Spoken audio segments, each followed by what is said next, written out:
What's going on, everybody? It's your boy Austin Got Figs, and I'm bringing you my official 2025 Money in the Bank predictions. So I'm going to go over every match that's basically known so far in the Money in the Bank pay-per-view. I'm going to give my thoughts, who I think is going to win, and how I think the matches are basically overall going to play out. So if you enjoy this video, be sure to drop a like, comment, and subscribe. And without further ado, let's jump right into the first match. Alright, so we're going to kick it off with the men's Money in the Bank ladder match. And the participants in this match include LA Knight, Andrade, Penta, Solo Sikoa, Seth Rollins, and El Grande Americano. Now, lots of names there, obviously, because it's the Money in the Bank ladder match, but we're going to go over kind of man by man. We're going to go one by one and kind of decide how I think their role in this match is. So, we're actually going to start with El Grande Americano. So we obviously know El Grande. I mean, it's this gimmick that's been around for a couple months now. I mean, it's been a decent amount of time since this thing has started. Obviously, he's still yet to be unmasked, but lots of people are still saying Chad Gable. But anyways, I mean, El Grande, I think I think he's here to just kind of obviously do some good spots. I mean, El Grande can move. We've already seen him in the ring multiple times now, obviously at WrestleMania and many episodes of Raw.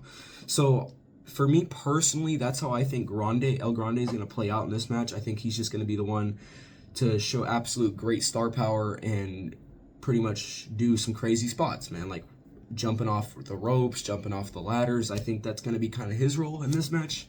But that's just me personally. I mean, he could have a different role. I mean, he could honestly be this threat to win the Money in the Bank. But right now, he's not a threat. He's not a threat at all. At least in my eyes, personally, he's not a threat to win this Money in the Bank ladder match. So that's why I just think he's here to do some good spots and elevate the match from basically an in-ring perspective. But now let's move on to Penta. Now, Penta is kind of the same way for El Grande, in my opinion. I don't personally see him as the biggest threat as some of these other guys. You know, I mean, Penta, again, I just think he's there to do some crazy moves. And, you know, because they haven't portrayed Penta to us in this match, at least, that he's a big threat, obviously, to win this Money in the Bank ladder match. They've really shown very little effort to show that that he has a possibility of winning this thing.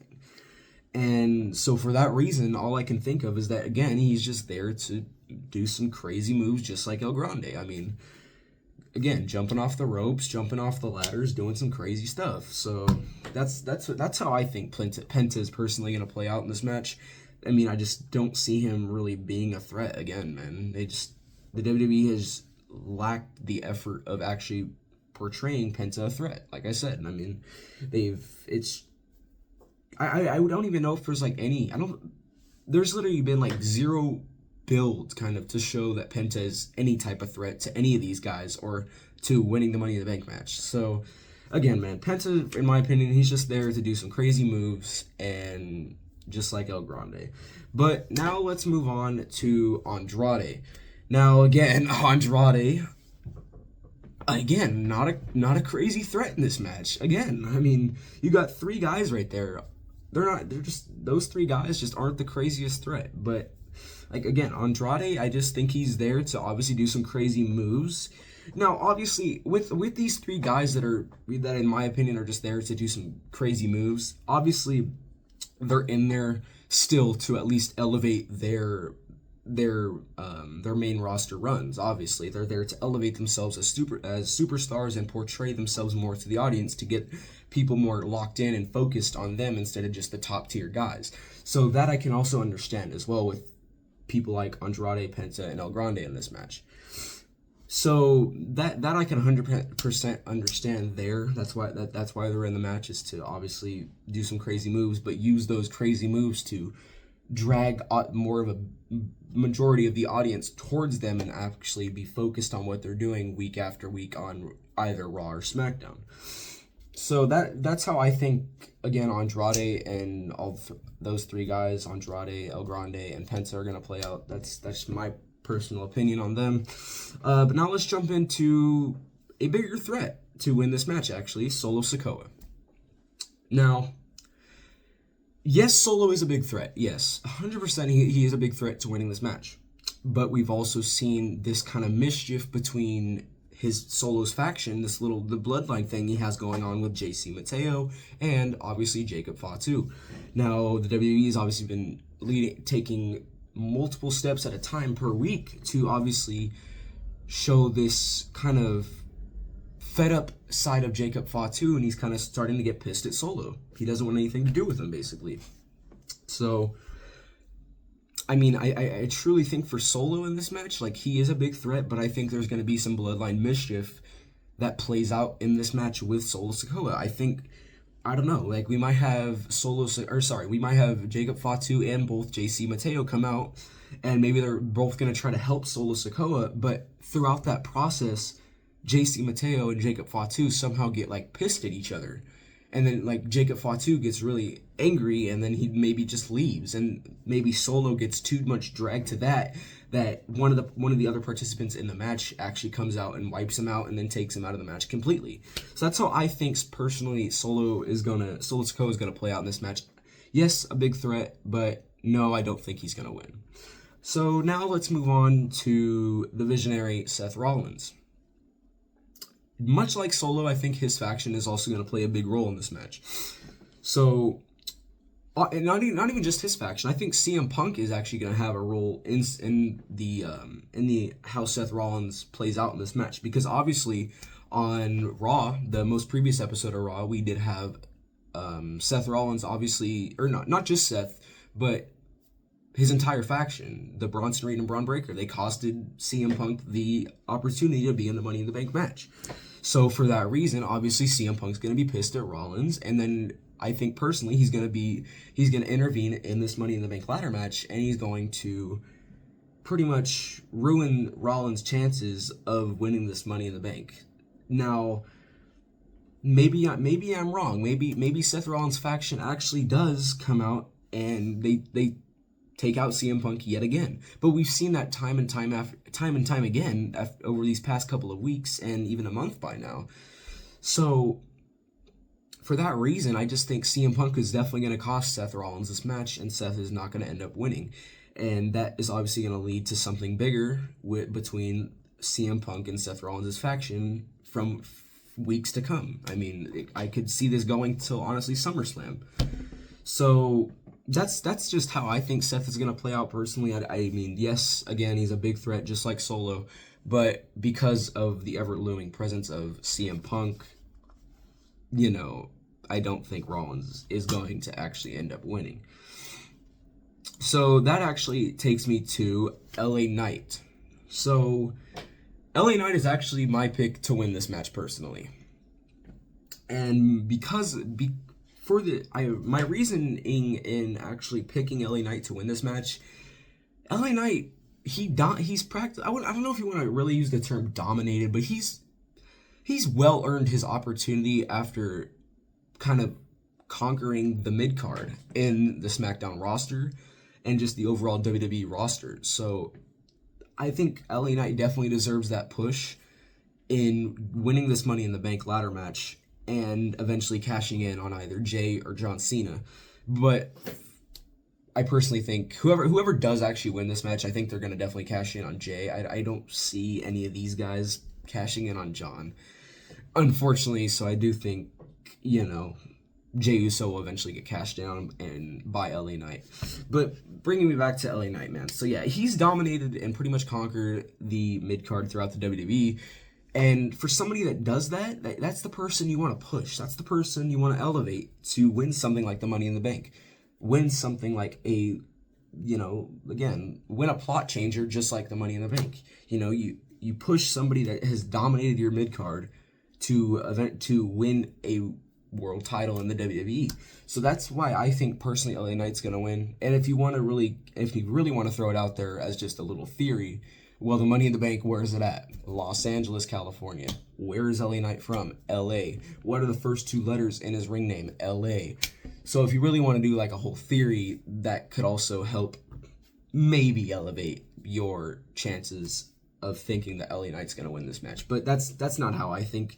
I think that LA Knight definitely just deserves this. He's, like I said, dominated the mid-card pretty much in the WWE, so he definitely deserves this Money in the Bank contract, and he definitely deserves a world title in my opinion. But that's just me. You guys obviously let me know your thoughts down in the comments. But now let's move on to the next match. Alright, so moving on, we are going to be talking about the Women's Money in the Bank ladder match.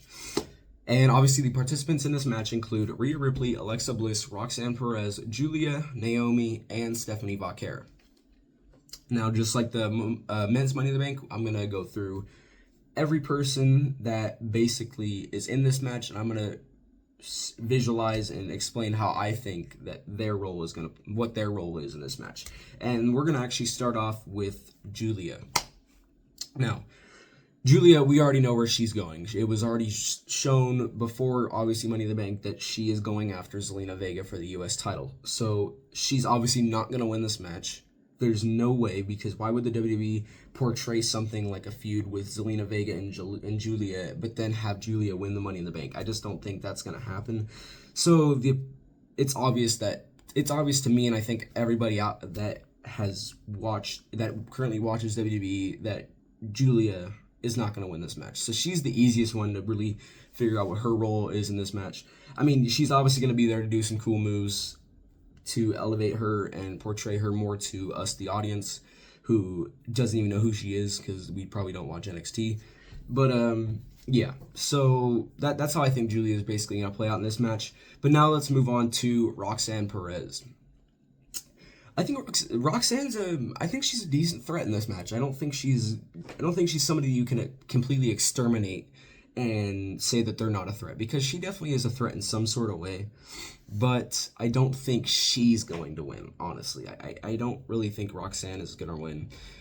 And the reason for that is obviously with all this Judgment Day stuff, man. Much like, because we have Roxanne Perez obviously being inserted into the Judgment Day that we've seen the past couple weeks now.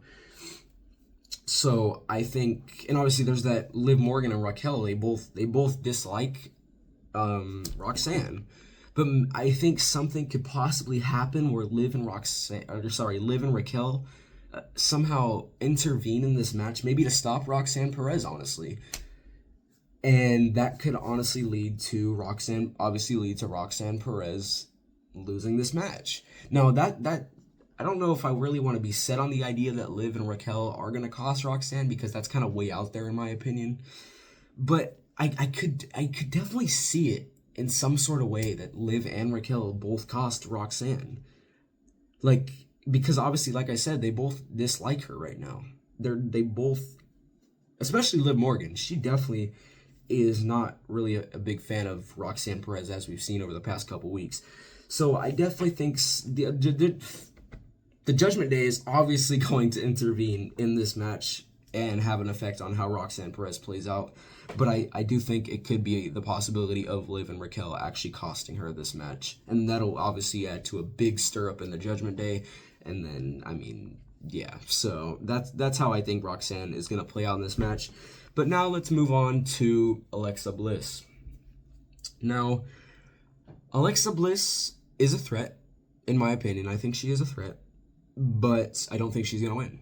So I truly think that Alexa's there to pretty much familiarize ourselves again with Alexa Bliss, because obviously she was out because obviously she was having a kid. She came back at the Rumble, but then she was gone until after WrestleMania. So I mean, that's like a couple months. I mean, she comes back for like one match at the Rumble, and then she comes back like 4 months later. So that's like so much time off. And I think kind of the WWE Universe, we need to kind of familiarize ourselves with Alexa Bliss again. And even the newcomers that have just started watching the WWE, we need to familiarize them with Alexa Bliss completely. So I think that's definitely why Alexa's in this game. Alexa is in this match, is to pretty much show her off again to the audience, us, to familiarize ourselves with her again. So, and I also think Alexa's going to have something to do, obviously, with the Wyatt Six. I mean, that's like, it's not necessarily confirmed, but it's highly likely, you know. Alexa's going to have something to do with the Wyatt Six, so she's going to be off doing whatever she's doing there. So for that reason also, I just don't think Alexa will win this match. But now let's move on to Rhea Ripley. Now, Rhea is a big threat. She's probably the biggest threat to win this match. But I don't think she's going to win. like many others like me on YouTube have already stated, and just many other WWE fans, Rhea is practically neighbors with the world title. She literally like is never away from the world title picture. So why give her a groundbreaking device like the Money in the Bank and then have her win that when she doesn't even need that to be inserted into the world title picture? So now, like a lot of people have said, if she does win, merch like that is gonna sell, and that brand is gonna sell. Obviously, Mommy in the Bank, that's gonna sell. And from a business standpoint, I can understand why the WWE does go with Rhea Ripley, but from a storyline perspective and just from an overall perspective, why have Rhea win when you have all this other star power in the match? But yet you choose to do Rhea Ripley, who can just be in the world title picture like that. Literally in the snap of in the blink of an eye, Rhea Ripley could be in the world title picture. She doesn't need Money in the Bank. She's made herself into such a big star that the fans love, that she does not need a device like the Money in the Bank to insert her, obviously, into the world title picture. So, I like I said, I do see her as a big threat for those reasons, but I just don't think the WWE will run this match that way. I don't think that they want to really dig themselves into that hole with the fans, because I think some people will. I think a majority of people might be pissed off, but then again, a lot of people do like Rhea Ripley. So I don't, I just don't think the WWE will personally go with that, and that's just how I think Rhea's. That's what I think Rhea's role is in this match. She's not gonna win, but she definitely is a big threat. But now let's move on to my personal pick to win this match, Naomi. Now, Naomi, obviously, she is kind of the only woman in this match that's actually kind of already like in a title picture. Obviously, with Tiffany Stratton over on SmackDown, she's kind of already in that. Now, yes, she still is doing the Bianca and Jade stuff, but at the same time, there's still a presence of her being in the Tiffany Stratton title picture. So, obviously, this is how I think Naomi's role is in this match. She's gonna win, and then with this Money in the Bank briefcase, she's going to try to cash in on Tiffany Stratton at some point. But Bianca Belair or Jade Cargill, one of those, probably Jade, is gonna cost her, and that's gonna lead this obviously. This Money in the Bank briefcase is going to lead into, if Naomi does get costed by Jade Cargill, then we could see possibly a fatal four-way or a triple threat match somewhere down the road between Jade Cargill, Bianca Belair, Naomi, and Tiffany Stratton, and that would lead to obviously that big match for Tiffany Stratton's title, and then we would see a title change there instead of actually with the Money in the Bank briefcase. So I think Naomi should definitely win this match for that reason, because it would obviously implement Bianca and Jade also into the world title picture, or also into the WWE title picture, the women's title picture. So for that reason, I do think Naomi should win this match, and that's obviously my pick. And just that's how I think the WWE is going to. That's what I think the WWE is going to choose to do, and I think they're going to go definitely down that path of obviously Naomi getting costed, and Jade, Bianca, Naomi, and Tiffany Stratton eventually having a match for the title, and then we'll see the title change there instead of just Naomi cashing in. So that's how I think Naomi's role is, and obviously, like I said multiple times now, she is my pick to actually win this match. But now let's move on to Stephanie Vaquer, and I don't think she's a threat. I mean, possibly she's some sort of a threat to win this match, but I just don't completely see it, man. I don't really completely see it at all. I think Stephanie's more there to just show us, to drag attention from the WWE universe to us, or to the WWE universe, and to drag attention towards Stephanie Vaquer. I think that's why she's in this match, to show her off to obviously the WWE universe, and kind of help us get familiarized with her and her moveset and everything that she does in the ring. I think that's why Stephanie's in this match. So for that reason, I just don't think she's gonna win. Obviously, she's kind of just much like couple women in this match. She's there to do some crazy moves, obviously. Maybe not too crazy, but she's there to do some good moves and keep showing her off to us, the WWE Universe. So that's how I think Stephanie Vaquer is personally going to play out in this match. I just don't see any other role for her in this match except for that. But now let's move on to the next match. Alright, so moving on, we do have the Women's Intercontinental Championship match between Lyra Valkyria and Becky Lynch. So, me personally, I think that Becky Lynch is honestly going to win this match. I do think Becky will take the Intercontinental title off of Lyra Valkyria. Now, I have a couple reasons for this. Obviously, number one being, either way, if Becky does actually lose, she won't get to face Lyra again for this title while Lyra has the title. So for that reason, I don't know if WWE really wants to go down that route. Personally, I just don't, I can't see them actually doing that. So for that reason, I instantly just think, oh yeah, obviously Becky Lynch is going to win. But then again, we've seen incidents like that where the person that would never get a title shot again actually did lose. So there still is a possibility of Becky losing because of that, but I just don't see the WWE personally going down that route for this match. So for that reason, I do see Becky winning. And then also, Becky could, with this Intercontinental title, she could help elevate it to a new height to this relatively new title, because obviously the Women's Intercontinental Championship, it's still really new. It's not very old. And I don't even know if it's a year yet. I don't think so, unless it's already been a year, but I'm pretty sure it hasn't.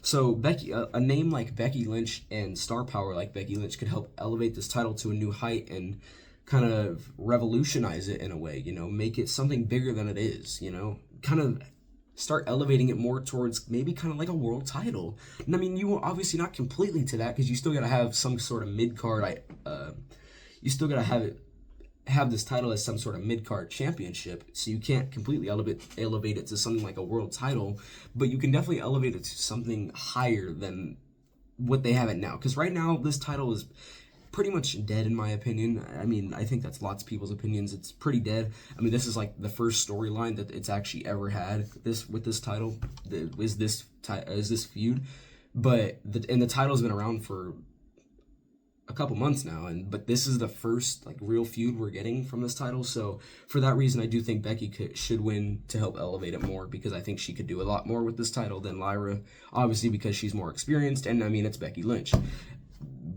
Becky Lynch, so that name already screams helpful to a title like this, in my opinion. Now, as far as Lyra goes, obviously I think she's going to lose. If I think Becky's going to win, she's obviously, in my opinion, going to lose. But Lyra, I think, could potentially move into the world title picture, maybe. But that's not 100%. I don't think we can continue to see this Becky and Lyra feud. Maybe one more match after this, but I don't think so. I think Lyra either is going to take some time away, or she's going to somehow include herself in the world title picture. That I could 100% see, but then again, I'm not 100% sure. I'm not 100% sure that could happen with Lyra, but it is a possibility, I think. But yeah, as far as that match goes, man, Becky, in my opinion, is going to win, and Lyra Valkyria is going to lose. But now let's move into the last match of the show. Alrighty, so moving on to the main event of Money in the Bank 2025, we do have Cody Rhodes and Jey Uso versus Logan Paul and John Cena. My picks to win this match are Cody and Jey, honestly. I think Cody and Jey will definitely win this match, and that's for a couple of reasons. We'll start with the fact that Cody Rhodes lost to John Cena at WrestleMania, so if Cody and Jey win this match, that only helps Cody Rhodes to actually, if he wins, that only helps elevate Cody's chances of actually getting a rematch against John Cena and potentially winning the title back. And we've already heard Cody say he's never going to hold back on Cena again. He's going to beat the living hell out of him, basically. He's going to be ruthless from now to every other time that he ever faces Cena. He's going to be relentless. He's not going to hold back, because obviously what happened at WrestleMania, Cody held back and he lost. So, I mean, for those reasons right there, I think definitely Cody and Jey will win. And obviously literally the Raw after Money in the Bank, Jey does have a match with Gunther, So I don't necessarily see anything too crazy happening with Jey Uso. I do think this is kind of just like to help elevate Cody and obviously getting his rematch against John Cena potentially at SummerSlam. So again, for that reason as well, I do think Cody and Jey will win this match. But now as far as Logan Paul and John Cena go, I think that their sort of relationship that they're showing us now is going to completely implode on Money in the Bank. I don't see that this little relationship going any further than Money in the Bank, because we've already seen kind of a little implosion, just like a slight little implosion on SmackDown, obviously, with Logan Paul and John Cena. You know, they both stared at each other for a second and kind of, you know, give us like, you know, like back away, you know, like, I don't like you kind of thing, you know? So, like, you know, we're not that close yet, that kind of thing.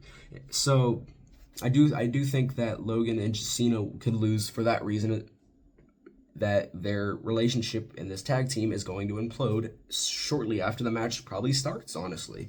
I don't think this match is honestly going to go long. I think this, you know, this little friendship that that the WWE is portraying to us is going to implode really quick into this match. I think it definitely will implode between John Cena and Logan Paul.